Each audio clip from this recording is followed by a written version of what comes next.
ایک شکل کے دو شہزادے۔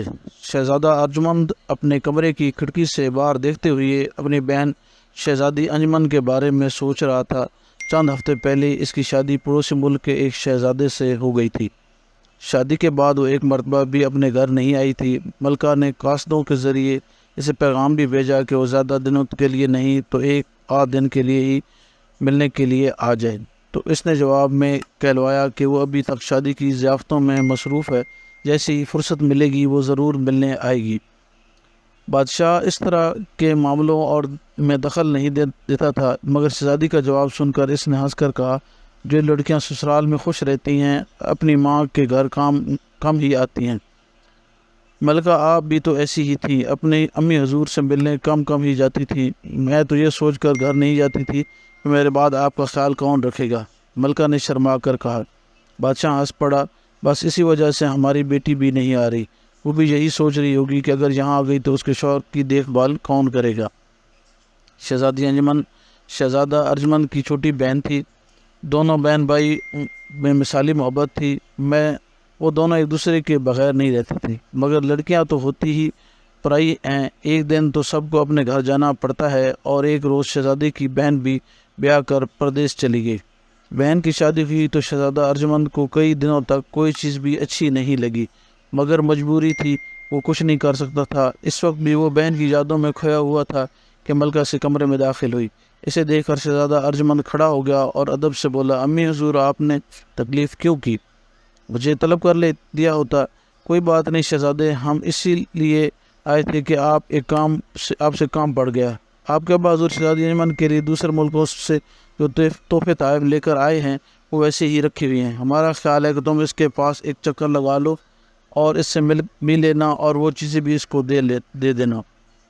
جی اچھا امی حضور، شہزادہ ارجمند نے کہا۔ اگلے روز شہزادہ ارجمند ملکہ کو دیا ہوا سارا سامان لے کر اپنے محافظ سپاہیوں اور خادموں کے ساتھ سفر پر روانہ ہو گیا۔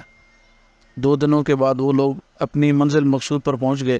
شہزادی انجمن نے اپنے بھائی کو دیکھ کر بہت خوش ہوئی اور اس کی اور اس کے ساتھ آئے ہوئے تمام لوگوں کی بہت خاطر مدارت کی گئی۔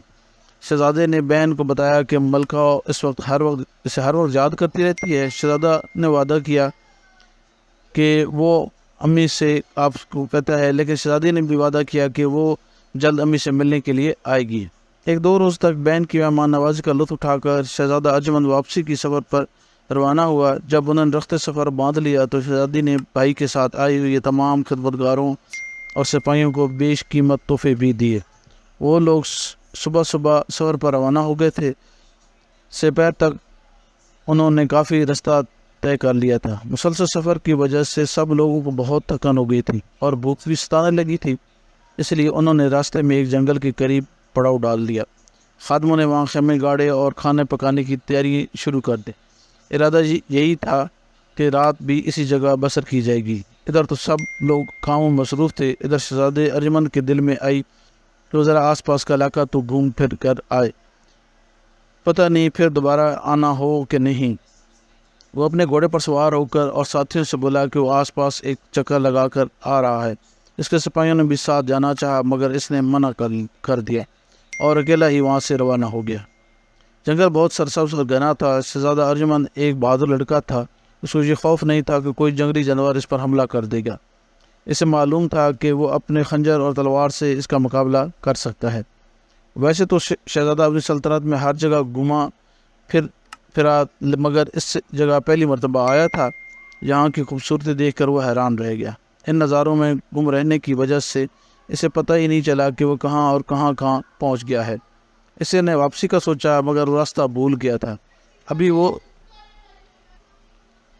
اسی شش و پانی میں تھا کہ کس راستے پر جائے کہ اچانک اس کے کانوں میں گھوڑوں کی ٹاپوں کی آوازیں آئیں۔ وہ چوکنا ہو گیا اور اس نے اپنی تلوار میان سے نکال کر ہاتھ میں پکڑ لی، لیکن اس کی یہ کوشش بے سود ثابت ہوئی۔ بہت سارے ڈاکوؤں نے جخلت اسے چاروں طرف سے گھیر لیا تھا۔ ان کے ہاتھوں میں کمانیں تھیں جن پر تیر چڑھے ہوئے تھے اور ان کا رخ شہزادی کی جانب تھا۔ سب سے آگے ڈاکوؤں کا سردار تھا۔ اس نے پہلے تو ایک گھن گرج کہکا لگایا، پھر بولا، شکل سے تو کسی اچھے گھرانے کے لگ رہے ہو، مال تو بہت ہوگا، لاؤ نکالو۔ شہزادے نے بے رخی سے کہا مال تو بہت ہے مگر میں اس ساتھ لیے نہیں پھرتا۔ ڈاکو کے سردار نے اپنے ساتھیوں سے کہا اس نوجوان کے کپڑے، تلوار، خنجر، گھوڑا بہت قیمتی ہے، خنجر اور تلوار پر ہیرے جڑے ہوئے ہیں، گھوڑا عربی نسل کا ہے، لباس بھی شاہانہ ہے، ان سب کو لے لو اور اسے معمولی کپڑے پہنا کر رخصت کریں۔ شہزادہ ارجمند سمجھ گیا تھا کہ اس کا مزاحمت کرنا ہے بیکار ثابت ہوگا اور مفت میں جان خطرے میں ڈالنے والی بات ہوگی۔ ڈاکوؤں نے اسے تمام چیزیں چھین لی۔ شہزادے نے دل میں طے کر لیا کہ محل پہنچتے ہی ان ڈاکوؤں کے ٹھکانے پر یلغار کرے گا اور انہیں قید کروائے گا۔ ان لوگوں نے جانے کتنے لوگوں کو لوٹا ہوگا۔ اس کی تمام چیزیں لینے کے بعد ڈاکو نے شہزادے کو پرانے کپڑے پہنانے کے لیے دیا اور پھر اسے جنگل میں باہر چھوڑ آئے۔ شہزادہ ارجمند کو بالکل پتہ نہیں تھا کہ وہ جگہ جہاں اس کے ساتھی نے پڑاؤ ڈال رکھا ہے کدھر ہے۔ شام ہو گئی تھی اور کچھ دیر میں رات ہونے والی تھی۔ اس نے سوچا کہ پہلے سر چھپانے کا کوئی ٹھکانہ ڈھونڈے، دوسری باتیں بعد میں دیکھی جائیں گی۔ اس کو بھوک بھی لگنے لگی تھی۔ جنگل سے نکل کر وہ کچھ دور ہی گیا تھا کہ اسے ایک بستی کا اثار نظر آئے۔ وہ اسی طرف چل پڑا۔ کچھ دیر کی مسافت کے بعد وہ بستی میں داخل ہو گیا۔ چونکہ ابھی تک پوری طرح رات نہیں ہوئی تھی اس لیے بستی میں کافی چہل پہل نظر آ رہی تھی۔ چلتے چلتے وہ ایک گلی میں داخل ہوا جہاں آمنے سامنے قطار در قطار مٹی کے کچے گھر بنے ہوئے تھے۔ وہ بھی کچھ دور ہی گیا تھا کہ ایک چھوٹا سا لڑکا سامنے سے بھاگتا ہوا آیا۔ شہزادے پر نظر پڑی، حیرت سے بولا انور بھائی آپ شہر سے کب آئے؟ پھر اس نے شہزادے کے جواب کا انتظار بھی نہیں کیا اور قریبی گھر کے دروازے پر کھڑے ہو کر چلانے لگا، خالہ خالہ جلدی آؤ، انور بھائی شہر سے واپس آ گئے ہیں۔ چھوٹا لڑکا یہ اطلاع دے کر بھاگ گیا۔ وہ شاید جلدی میں تھا۔ اس کی آواز سن کر ایک ادھیڑ عمر کی خوش شکل عورت جلدی سے دروازے پر آئی۔ شہزادے پر نظر پڑی تو حیرت سے بولی انور تو کب آیا؟ بھوک لگ رہی ہوگی، چل پہلے جلدی سے کھانا کھا لے، تیری کہانی میں بعد میں سن لوں گی۔ تیرا باپ صبح سے دریا پر مچھلیاں پکڑنے کے لیے گیا ہوا ہے، ابھی تک نہیں آیا۔ یہ کہہ کر اس عورت نے اس کا ہاتھ پکڑ لیا اور زبردستی گھر میں لے آئی۔ شہزادہ ارجمند شش و پنج میں کھڑا پڑ گیا۔ وہ عورت اسے اپنا بیٹا سمجھ رہی تھی۔ اس نے اس سے کی غلط فہمی دور کرنے کے لیے کہا مگر میں آپ کا بیٹا نہیں ہوں۔ اس کے بعد سنی تھی اس عورت کی آنکھوں میں آنسو امنڈ آئے۔ انور میں نے تجھے دریا والی بات اس لیے نہیں بتائی تھی کہ تو ایسی بات کرنے لگے گا۔ یہ ٹھیک ہے کہ تجھے بچپن میں ڈوبتے ہوئے میرے شوہر دریا میں سے نکالا تھا مگر تجھے پالا تو ہم نے ہی ہے، اب ہم ہی تیرے ماں باپ ہوئے کہ نہیں۔ اس کی بات سن کر شہزادہ ارجمند حیرت کی سمندر میں غوطے کھانے لگا۔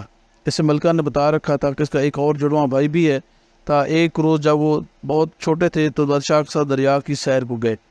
دریا کا بہاؤ تیز تھا جس کی وجہ سے کشتی الٹ گئی۔ بادشاہ کو تیرنا آتا تھا، اس نے ارجمند کو تو ڈوبنے سے بچا لیا مگر دوسرا بھائی بہتا بہتا جانے کہاں نکل گیا۔ بعد میں سے بہت ڈھونڈا گیا مگر وہ نہیں ملا۔ ملکہ اپنے اس بیٹے کو یاد کر کے اب بھی روتی تھی۔ اب شہزادے نے جو اس عورت کی باتیں سنی تو اسے یقین ہو گیا کہ انور ہی اس کا بچھڑا ہوا بھائی ہے جسے اس عورت نے ماں بن کر پالا ہے۔ اس نے اس عورت کو محبت سے ہاتھ پکڑا اور بولا نیک خاتون رنجیدہ مت ہوئیے، میرے کہنے کا مطلب یہ ہے کہ میں انور نہیں ہوں، میرا نام تو ارجمند ہے، میں اس ملک کا شہزادہ ہوں۔ پھر اس نے اپنی پوری داستان اس عورت کو سنا ڈالی۔ اس نے اسے اپنے کھوئے یہ بھائی کے متعلق بھی وہ سب کچھ بتا دیا جو اس نے ملکہ کے منہ سے سن رکھا تھا۔ اس عورت کو جب پتہ چلا تو وہ ایک شہزادہ ہے اور وہ لڑکا جسے انہوں نے دریا میں سے نکال کر پالا تھا شہزادے کا جڑواں بھائی ہے تو گھبرا گئی۔ شہزادے نے اسے تسلی دی اور کہا اماں آپ ہم پر بہت بڑا احسان کیا ہے، ہم ساری زندگی بھی اس احسان کا بدلہ نہیں اتار سکیں گے۔ آپ لوگوں کا بہت بہت شکریہ کہ آپ کے شوہر نے میرے بھائی کو ڈوبنے سے بچایا اور آپ دونوں نے اس کی پرورش کی۔ ابا حضور اور امی حضور تو بہت ہی خوش ہوں گے اور آپ کا احسان مند ہوں گے، آپ لوگ بہت اچھے ہیں۔ پھر اس عورت نے اس عزت سے بٹھا کر اس کے سامنے کھانا رکھا۔ شہزادے کو تو بھوک بھی بہت لگ رہی تھی، اس نے خوب سیر ہو کر کھانا کھایا۔ ابھی وہ کھانے سے فارغ ہوا ہی تھا کہ مچھیرا اپنا جال اور چند بڑی بڑی مچھلیاں لے کر گھر میں داخل ہوا۔ اس نے شہزادے کو دیکھا تو خوشی سے بولا انور تو کب آیا؟ بس اب بستی چھوڑ کر کہیں مت جانا، شہر میں دولت کے بارش تھوڑا ہوتی ہے، شہر والے بڑے سیانے ہوتے ہیں، 2 آدمیوں کا کام ایک آدمی سے لیتے ہیں اور پیسے بھی رلا رلا کر دیتے ہیں، گاؤں میں ہی رہ کر محنت کرے گا اللہ بہت دے گا، کل سے میرے ساتھ تو بھی مچھلیاں پکڑنے چلا کر۔ اور انور کی ماں نے ماں تو بھی اس کو کہیں مت جانے دینا، اب اس کی شادی کی تیاری کر تاکہ اس کے پاؤں میں بھی ذمہ داریوں کی بیڑی پھٹ جائے۔ بچیرا تو اپنی دھن میں ہی یہ سب باتیں کیے جا رہا تھا اور اس کی باتیں سن کر شہزادہ مسکرا رہا تھا، مگر بچیرے کی بیوی کو گھبرا کر اس کے پاس آئی اور دھیرے سے بولی، بس بھی کرو، جو منہ میں آ رہا ہے کہے جا رہے ہو، یہ ہمارا انور نہیں بلکہ اس کا جڑواں بھائی ہے، یہ بادشاہ کا بیٹا ہے، ہمارا انور بھی معمولی لڑکا نہیں ہے، اس ملک کا شہزادہ ہے۔ اس کے بعد اس نے بچیرے کو پوری داستان سنا دی۔ بچیرے نے یہ باتیں سنی تو حیران رہ گیا۔ شہزادہ ارجمند نے کہا، آپ دونوں ہم پر بہت بڑا احسان کیا ہے کہ ہمارے بھائی کو اپنا بیٹا سمجھ کر پالا، آپ کا یہ احسان ہم زندگی بھر نہیں بھول سکتے۔ امی حضور تو بہت ہی خوش ہوگی، انہیں امید تھی کہ ایک روز ان کا گمشدہ بیٹا ضرور مل جائے گا۔ بچیرے نے سر کھجا کر اپنی بیوی کی طرف دیکھا اور بولا، مجھے یاد ہے میں نے انور کے پر ایک دفعہ اس کو سزا بھی دی تھی، مجھے ڈر ہے وہ محل جا کر ملکہ سے میری شکایت مانگ کر دے۔ اس کی بات سن کر شہزادہ ارجمند کے ہونٹوں پر مسکراہٹ آ گئی۔ آپ نے بہت اچھا کیا جو اس کو سزا دی، آپ نے اس سے باپ بن کر پالا تھا، اگر آپ نے اس سے سزا دی بھی ہوگی تو اس کے ہی بھلے کے لیے دی ہوگی۔ ماں باپ اپنے بچوں پر سختی کرتے ہیں تو اس میں بچوں کی ہی بہتری ہوتی ہے۔ اس کے بعد سن کر مچھیرا خوش ہو گیا۔ شہزادے کے پوچھنے پر مچھیرے نے بتایا کہ انور کو دریا پر جا کر مچھلیاں پکڑنے کا کام پسند نہیں تھا، کچھ اور کرنا چاہتا تھا، اس لیے کام کی تلاش میں شہر کی جانب نکل گیا۔ اس کو گئے ہوئے 2-2.5 ماہ ہو گئے تھے۔ جب بستی کا خلیل نامی ہرکارہ شہر جاتا تھا تو وہ واپسی پر اس کے ساتھ اپنے ماں باپ کو پیسے بھی بھجوا دیا کرتا تھا۔ یہی باتیں کرتے کرتے کافی رات بیت گئی، سب کو نیند آنے لگی تھی، اس لیے وہ سو گئے۔ صبح شور شرابے سے شہزادے کی آنکھ کھل گئی، چچیرے کی بیوی کو بھی جاگ گئی تھی اور ناشتہ بنا رہی تھی۔ یہ دیکھنے کے لیے کہ یہ شور کیسا ہے، شہزادہ بستر سے اٹھ کر کھڑکی کے نزدیک آیا اور گلی میں دیکھا، اس کے ہونٹوں پر ایک مسکراہٹ دوڑ گئی۔ اس نے گھوڑوں پر سوار اپنے سپاہیوں کو دیکھا، وہ اس کی تلاش میں اس کی بستی تک پہنچ گئے تھے۔ شہزادہ باہر نکلا اور انہیں اپنی موجودگی سے آگاہ کیا۔ شہزادے کو پا کر وہ لوگ بہت خوش ہوئے، ورنہ وہ اس بات سے بہت پریشان تھے کہ اگر شہزادہ نہ ملا تو بادشاہ کو کیا جواب دیں گے۔ شہزادے نے ان سے کہا کہ فی الحال وہ اسی گھر میں ٹھہرے گا، اس کی واپسی 1-2 روز میں ہوگی۔ پھر اس نے سپاہیوں کو حکم دیا کہ وہ جنگل میں چاروں طرف پھیل جائیں اور ان ڈاکوؤں کو تلاش کر کے گرفتار کریں جنہوں نے اسے لوٹا تھا۔ اس کے علاوہ بھی وہ نہ جانے کتنے معصوم لوگوں کو لوٹ چکے ہوں گے۔ سپاہی چلے گئے تو شہزادہ ارجمند نے مچھیرے سے کہا کہ اب کسی طریقے سے انور کو جلد سے جلد بلوایا جائے۔ مچھیرا فوراً خلیل ارکارے کے پاس پہنچا، 50 دبڑیاں اس کے ہاتھ پر رکھی اور بولا، خلیل بھائی تم ابھی شہر روانہ ہو جاؤ اور اپنے ساتھ انور کو لے آؤ۔ خلیل کے لیے بہت بڑی رقم تھی، اس نے خوشی خوشی اپنے گھوڑے کو تیار کیا اور شہر روانہ ہو گئے۔ سورج ڈھلنے سے پہلے وہ انور کے ساتھ واپس آ گیا۔ انور حیران تھا کہ مچھیرے نے اسے اتنی جلدی میں کیوں بلایا ہے۔ جب یہ بات اس نے خلیل ارکارے سے کی تو وہ بولا، میں کیا بتا سکتا ہوں، ہو سکتا ہے کہ تمہاری شادی وادی کی بات چل رہی ہو۔ جب انور گھر پہنچا تو شہزادہ جنید کو دیکھ کر ارجمند کو دیکھ کر حیران رہ گیا۔ وہ شکل و صورت میں بالکل اس جیسا ہی تھا۔ وہ سوالیہ نظر سے مچھیرے کو دیکھنے لگا، پھر اس کی نظر مچھیرے کی بیوی پر پڑی، اس کی آنکھوں میں آنسو تھے۔ وہ جلد ہی اس کے پاس گیا۔ ماں آپ کیوں رو رہی ہو، یہ میرا ہم شکل کون ہے، اس نے پوچھا۔ مچھیرن نے بولی، بیٹا تو آپ ہمیں چھوڑ کر چلا جائے گا تو ایک شہزادہ ہے، تیرا بھائی تجھے اپنے ساتھ لینے کے لیے آیا ہے۔ مچھیرن نے یہ بات تو اس کو پہلے ہی بتا چکی تھی کہ وہ انہیں دریا سے ملا تھا، مگر یہ بات انور کو بھی ابھی پتہ چلی تھی کہ وہ ایک شہزادہ ہے۔ وہ اپنے بھائی سے گلے ملا اور مچھیرن سے بولا، آپ اداس کیوں ہوتی ہیں، اگر میں گیا تو اکیلا تھوڑی جاؤں گا، آپ دونوں بھی میرے ساتھ چلیں گے۔ اگلے روز شاہی سپاہی پورے جنگل میں پھیل گئے، انہوں نے جنگل کا چپا چھان مارا اور آخر کار ڈاکوؤں کو پتہ لگانے میں کامیاب ہو گئے۔ پھر ایک مقابلے کے بعد وہ تمام ڈاکوؤں کو گرفتار کرنے میں کامیاب ہو گئے۔ زنجیروں میں جکڑے تمام ڈاکو ان کے ہمراہ تھے۔ ان کی کامیابی کے بعد وہ شہزادہ ارجمند کے پاس آئے۔ ڈاکوؤں کو دیکھ کر شہزادہ ارجمند بہت خوش ہوا اور بولا، تم لوگوں نے مخلوق خدا پر بہت ظلم ڈھائے ہیں، اب قاضی تمہارا فیصلہ کرے گا۔ پھر اس نے روانگی کا حکم دیا اور سب محل کی طرف روانہ ہو گئے۔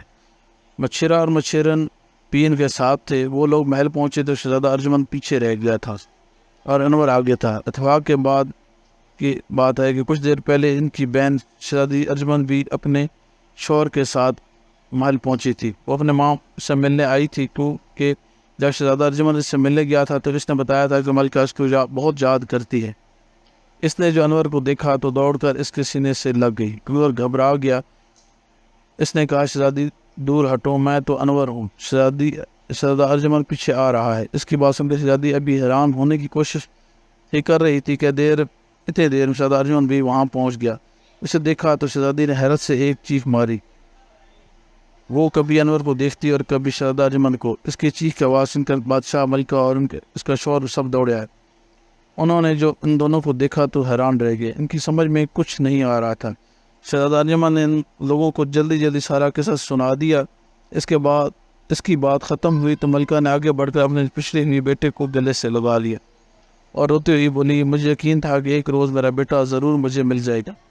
یہ جذباتی منظر دیکھ کر وہاں کھڑے سب لوگ کی آنکھوں میں آنسو آ گئے۔ بادشاہ نے بھی آگے بڑھ کر انور کو گلے سے لگا لیا۔ بادشاہ اور ملکہ نے مچھیرے اور مچھرن کو بہت شکریہ ادا کیا اور انہیں بہت سارے انعامات سے نوازا۔ تھوڑی دیر بعد مچھیرن نے مچھرے کا ہاتھ پکڑا اور دروازے کی جانب جانے لگی۔ یہ دیکھ کر انور نے کہا، اماں ابا کو لے کر کہاں چلیں؟ بیٹے اب ہم چلتے ہیں، اگر گھر اکیلا پڑا ہے۔ صبح تیرے باپ کو، میرا مطلب ہے ان کو دریا بھی جانا ہے مچھلی پکڑنے۔ مچھرن نے کہا، اب آپ ہمارے ساتھ ہی محل میں رہیں گے، آپ یہاں نہیں رہیں گے، میں بھی نہیں رہوں گا، آپ کے ساتھ ہی چلا جاؤں گا۔ انور نے مچھرن کے گلے میں بائیں ڈالتے ہوئے کہا، اس کو تو انہوں نے ماں باپ بن کر پالا تھا اور وہ ان کو اپنی ماں اور باپ سی سمجھتا تھا۔ ان کی بات سن کر مچھرے نے بہانہ بنایا کہ بیٹا اگر ہم جہاں رہیں گے تو پھر مچھلیاں کون پکڑے گا؟ اس اور بادشاہ نے بیچ میں داخلت کی، مچھلیاں کوئی اور پکڑ لے گا، آپ اس کی فکر مت کریں۔ انور ٹھیک کہتا ہے، آپ ہمارے ساتھ ہی رہیں گے۔ آپ نے اسے دریا سے نکال کر اس کی جان بچائی تھی اور ماں بن کر پالا پوسا۔ ہم آپ کو کہیں نہیں جانے دیں گے، آپ کے جانے سے ہمارا بیٹا اداس ہو جائے گا، یہ بات ہمیں منظور نہیں۔ بادشاہ کی بات سن کر دونوں میاں بیوی مجبور ہو گئے۔ ان کی رضامندی دیکھ کر انہوں نے خوشی سے مچھرن کو گود میں اٹھا لیا اور بولا، میری امی کتنی اچھی ہیں۔ ان کی محبت دیکھ کر سب مسکرانے لگے۔ انور کی اچانک مل جانے سے ہر جگہ خوشیوں کی شادیانے بجنے لگے تھے۔ خاص طور پر اس سے ملکہ نے بہت خوش تھی۔ اس کا برسوں کا بچھڑا ہوا بیٹا جو مل گیا تھا۔ خوش تو شہزادی انجمن بھی تھی، جس کی اب 2 بھائی ہو گئے تھے اور وہ بھی ایک ہی شکل کے۔ جب ان تمام باتوں سے فرصت ملی تو جنگل کے ڈاکوؤں کا مقدمہ قاضی کی عدالت میں پیش کیا گیا۔ قاضی نے اعلان کروایا کہ جن جن لوگوں کو ابھی ان ڈاکوؤں نے لوٹا تھا وہ آ کر عدالت میں گواہی دیں۔ یہ ڈاکو نہایت ظالم تھے، انہوں نے برسوں سے ان جنگلوں کو اپنی آماجگاہ بنا رکھا تھا اور سیدھے سادے مسافروں کو لوٹ لیا کرتے تھے۔ قاضی کے اعلان کے نتیجے میں سینکڑوں لوگوں نے گواہی دی۔